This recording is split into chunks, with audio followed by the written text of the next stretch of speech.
The silverware clinked too loudly that night, like a cruel soundtrack to my humiliation. My parents sat across from me, glowing with pride, but not for me. Their eyes, their smiles, their every word belonged to my sister, Amanda. "Now this is what success looks like," my father said, raising his glass toward her. Laughter followed, sharp and cutting, while my mother nodded in agreement. Then she turned to me and whispered, just loud enough for the table to hear, "You're half the woman your sister is." At best, the words landed heavier than the roast on my plate. My sister smirked, leaning back like a queen watching her rival bow in defeat. Around us, the restaurant's golden lights blurred, heat pressing against my cheeks as the silence closed in. They thought they had written my story that night. They thought the girl in the corner, the one they dismissed, overlooked, and ridiculed, would stay broken. But I had a secret worth $84,000. And when I revealed it, this table, this family, this entire balance of power would never be the same. They thought this was my breaking point. They had no idea what was coming. Growing up in my parents' house meant living in Amanda's shadow. She was the golden one, the daughter whose every step was met with applause. From her first piano recital to her last cheerleading trophy, my parents decorated the walls with her accomplishments. There was a gallery of her smiling face down the hallway, Amanda holding medals, Amanda shaking hands with her coach, Amanda in her prom dress. My photos? They were tucked in drawers, or left on dusty shelves, half forgotten. I wasn't lazy. I wasn't careless. I was just different. While Amanda soaked up the spotlight, I preferred the quiet grind, babysitting the neighbors' kids to save money, working late shifts at the local diner, staying up at night to study for certifications no one cared to ask about. But my family didn't see effort. They saw glamour, and Amanda wore glamour like perfume. At dinner, my father often asked, "Why can't you be more like your sister?" His tone wasn't cruel in volume. It was cruel in certainty, as if it were a truth carved in stone. My mother would sigh in agreement, shaking her head like my very existence was a disappointment. It wasn't just words. It was the everyday favoritism that cut deeper. Amanda got a brand new car when she turned 18, a cherry red convertible with a ribbon across the hood. I got my aunt's old station wagon, the one that coughed black smoke whenever I turned the key. When Amanda decided to take a break from college and backpack across Europe, my parents wired her money, thousands of dollars, without hesitation.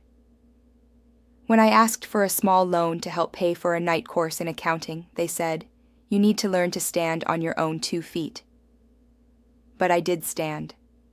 Quietly, steadily, I stood. There was one thing that kept me going, a little black notebook. Inside, I wrote every cent I saved, babysitting jobs, waitressing tips, even loose change I found in the couch cushions. Page after page, the numbers grew. That notebook became more than ink and math. It was proof. Proof that I wasn't worthless, proof that I could build something even without their help. It was my private treasure, my piggy bank of hope. But of course, Amanda couldn't let me have even that. One night, I came home late from a shift at the diner. My hands still smelled faintly of grease and dish soap as I set my notebook on the kitchen counter. Amanda, lounging on the couch with a glass of wine, noticed it immediately. "What's that?" she asked, her voice laced with mockery. "Nothing," I said, too quickly. She grabbed it before I could stop her, flipping through the pages. A cruel smile spread across her face. "Wow, look at this. You actually think scribbling down pennies and dimes makes you important?" I reached for it, but she yanked it away, holding it just out of reach like I was a child. My parents walked in at that exact moment. Amanda held up the notebook proudly, as if she had discovered a secret diary. "Look, Mom, Dad. She's writing down her little tips like they're a big deal." They laughed. Together. My cheeks burned, my fists clenched. But I said nothing. That was my first sting. The first time my notebook, my symbol of independence, was turned into a weapon against me. And while Amanda basked in their laughter, I quietly vowed something to myself. One day, these numbers will matter. One day, this notebook will silence every laugh in this room. That night, lying in bed, I stared at the ceiling fan as it whirred endlessly. Their laughter still echoed in my ears, sharp as broken glass. But underneath it, something else stirred. Not defeat, not surrender. Resolve. Because even then, even in my humiliation, I knew something they didn't. I wasn't saving for scraps. I was building a foundation, a secret that would change everything. Amanda didn't stop with the notebook. She had tasted the power of turning my efforts into a punchline, and she wanted more. It started small. At family gatherings, she'd lean into cousins or uncles and whisper, "She still works at that greasy diner, can you believe it?" Then she'd laugh loudly enough for me to hear. I tried to ignore it, but soon the whispers grew louder. At church one Sunday, Mrs. Duncan, the elderly woman who always hugged me after service, pulled me aside. Her voice was soft, almost apologetic. "Sweetheart, Amanda tells us you've been struggling. If you ever need extra clothes, I can go through my closets for you." I forced a smile, but inside, shame crawled through me. Amanda wasn't just mocking me in private anymore. She was painting me as a charity case in public. And my parents, they encouraged it. "She's just telling the truth," my father said when I confronted him once. "Maybe if you tried harder, people would see you differently." The words cut deeper than Amanda's smirks ever could. At night, the stress hollowed me out. My body carried the weight of silence. I'd lie awake, staring at the cracks in the ceiling, listening to the house breathe around me. Every creak of the floorboards, every sigh of the wind against the window pressed like a reminder, "You don't belong here. You'll never measure up." Work became both refuge and prison. The hiss of the fryer, the clang of plates, the smell of burnt toast, all of it dulled the ache, but it also left me drained. My feet blistered, my hands cracked from soap, and still the laughter from home followed me like a shadow. I started questioning myself. Maybe they were right. Maybe saving scraps and working double shifts was pathetic. Maybe I was half the woman Amanda was. Until one night, the spiral broke. I was bussing tables at the diner when a man in his 50s, one of the regulars, slipped me a note with his tip. I almost tossed it aside, but curiosity made me unfold it. "You work harder than anyone here. Don't let them tell you otherwise." 7 words, simple. But they lit a spark in me I hadn't felt in months. The man, Mr. Bailey, became my unexpected ally. He wasn't nosy or overbearing, just present. Every time he came in, he asked about my classes, my savings, my goals. He reminded me I wasn't invisible. "You're not weak," he said once, after noticing how tired I looked. "You're just surrounded by people who benefit from convincing you that you are." His words sank deep. And yet, the pressure at home only grew. Amanda seemed to sense that I wasn't breaking fast enough. Her tricks became sharper. She'd leave designer shopping bags where I couldn't miss them, casually dropping prices as if to remind me of the gulf between us. $800 for these shoes, she said one afternoon, twirling in front of the mirror. Then she looked at me with a smirk. "That's probably more than you've saved all year, huh?" My parents laughed as always. I bit my tongue until it nearly bled, but what Amanda didn't know was that her cruelty was pushing me in the opposite direction she wanted. The more she mocked, the harder I worked. The longer I endured, the more determined I became. My notebook, now almost full, was proof of that. Still, the isolation stung. Every family dinner felt like sitting at a table where everyone else spoke a language I didn't understand. Their laughter was loud, their conversations quick, their approval always out of reach. And yet, I clung to Mr. Bailey's words. That was the first time someone reminded me I wasn't alone. It happened on a gray Thursday afternoon, the kind of day where the sky looked heavy, like it wanted to crush you under its weight. I'd just come home from another long shift when my father's voice thundered from the living room. "Sit down. We need to talk." Amanda was already there, lounging on the sofa with her legs crossed, smirking like she'd won before the game even started. My mother stood behind her, arms folded, lips tight. On the table between them was a stack of papers. "What's this?" I asked carefully. Amanda leaned forward, her voice dripping with false concern. "It's about your finances. Dad and I were talking, and we think you're making reckless decisions. Keeping secrets, hiding money." My chest tightened. "Excuse me?" She slid one of the papers toward me. It was a printed screenshot, my online bank statement, my private account. My notebook had been safe, locked in my drawer, but Amanda had found another way in. "I don't know how you got this," I said, my voice trembling with both fear and fury. My father slammed his hand on the table. "Don't you dare play the victim. If you'd been honest with us, Amanda wouldn't have had to dig. You've been hoarding money behind our backs. Why?" I wanted to scream that it wasn't theirs to know, that every dollar I'd saved was mine alone. But the words caught in my throat. Amanda smiled sweetly.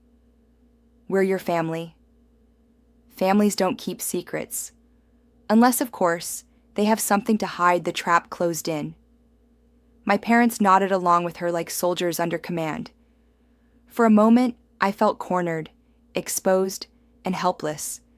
And yet, somewhere beneath the panic, another feeling stirred. They thought they had me. But the truth was, they didn't even know half of it. I leaned back in my chair, forcing myself to breathe. "I've been saving. That's all. For classes, for a future. You wouldn't understand."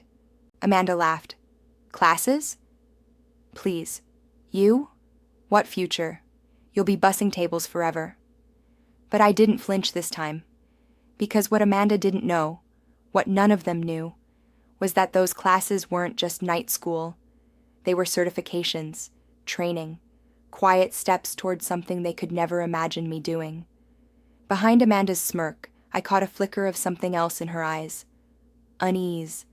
She wanted me to crack, to cry, to beg. But instead, I met her gaze with a calm I didn't fully feel yet. "You think you know everything about me," I said quietly. "But you don't." The room fell silent. Even my father hesitated. My mother's brow furrowed. Amanda's smirk twitched. Of course, they brushed it off seconds later, drowning my words in more lectures and accusations. My father said he was considering cutting me off completely. No car, no support, not even a place to live if I didn't cooperate. Amanda sat straighter, feeding on the power. "You'll thank us one day when you realize we were protecting you from yourself." I nodded slowly, letting them think they'd won. But inside, the fire grew. Because that day, I understood something important. They weren't just belittling me anymore.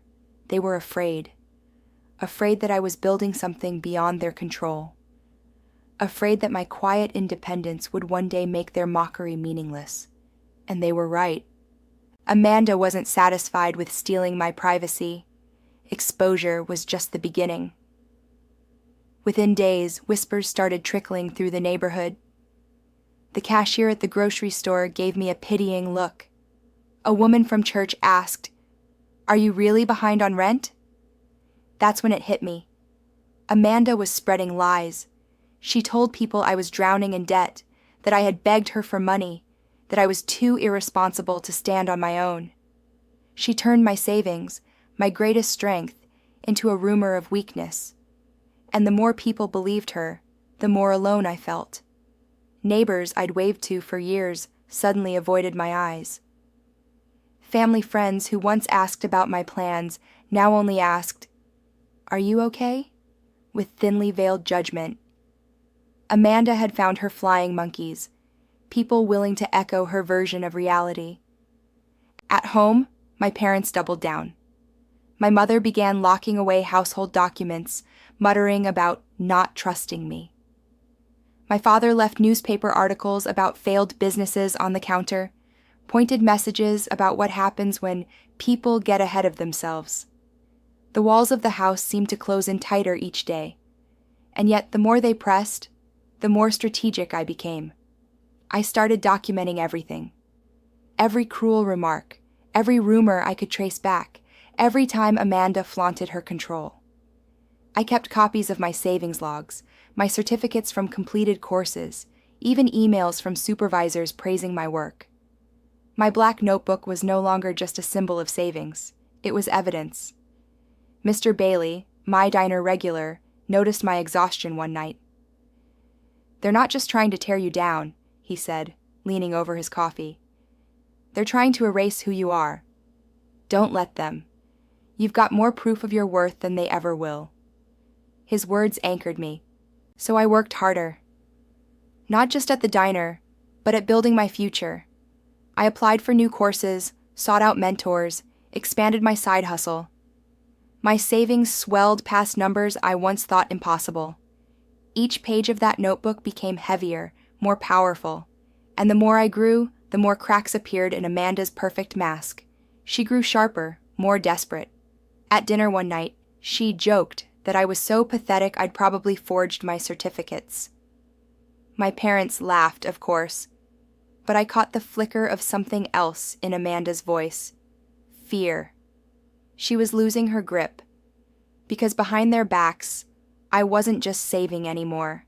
I was building something far greater, something Amanda couldn't mock away, something my parents couldn't control, and I wasn't hiding it out of shame anymore. I was waiting for the right moment. The day of reckoning was coming, and no one could stop it. It happened at dinner, the same restaurant where my humiliation had begun. The air smelled of garlic and butter, the hum of voices rising and falling like waves. My parents sat at the head of the long table, Amanda beside them, glowing as usual. She had orchestrated the evening, a family celebration for one of her supposed achievements, though no one quite knew what it was.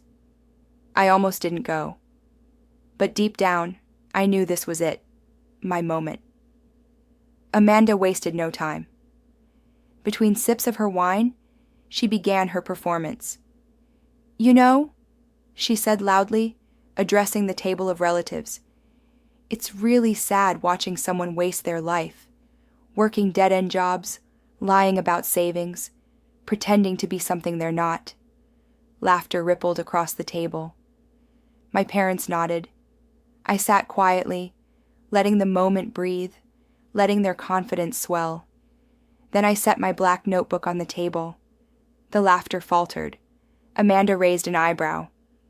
"What's this? Another diary of your pocket change?" I opened it slowly, flipping through the neat rows of numbers. The pages were worn, the ink pressed deep from years of late-night writing. "This," I said calmly, "is 6 years of sacrifice. Every shift, every tip, every dollar I saved, and today it stands at 84,000. The table fell silent. Forks clinked against plates and stilled. My father blinked, stunned. My mother's lips parted, but no sound came out. Amanda laughed nervously. "You're lying." I reached into my bag and placed printed bank statements beside the notebook, each page stamped and signed. Then I slid out a folder of certificates, the courses I had completed, the qualifications I had earned while they dismissed me as invisible. One by one, I laid them out like cards in a game I had just won. This is what you called worthless. This is what you mocked, what you laughed at. While you spent thousands on vacations and shoes, I built a future. Amanda's smirk cracked. Her hands trembled slightly as she reached for her glass, but even the wine couldn't hide her panic. Around the table, relatives shifted uncomfortably. Some looked at me with wide eyes, others with guilt. The narrative Amanda had spun for years was unraveling before them, thread by thread. I leaned forward, my voice steady. I don't want apologies. I don't want your pity. I want change. I want respect. And if you can't give it, then you'll watch me walk away with everything I've built without needing a single thing from you." The silence was suffocating, broken only by the faint clatter of dishes from the kitchen. Amanda's face drained of color. My father stared at the notebook like it was a weapon he hadn't known I carried. My mother's hands twisted in her lap, searching for words that wouldn't come. And in that silence, I felt something shift.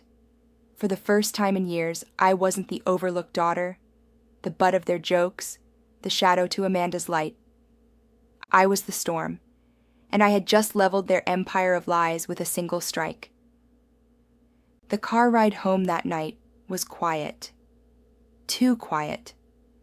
My parents didn't say a word, and Amanda sat stiff in the back seat, staring out the window as if the city lights were suddenly fascinating. But silence has a weight, and in that silence, something had broken. The next morning, the ripple effect began.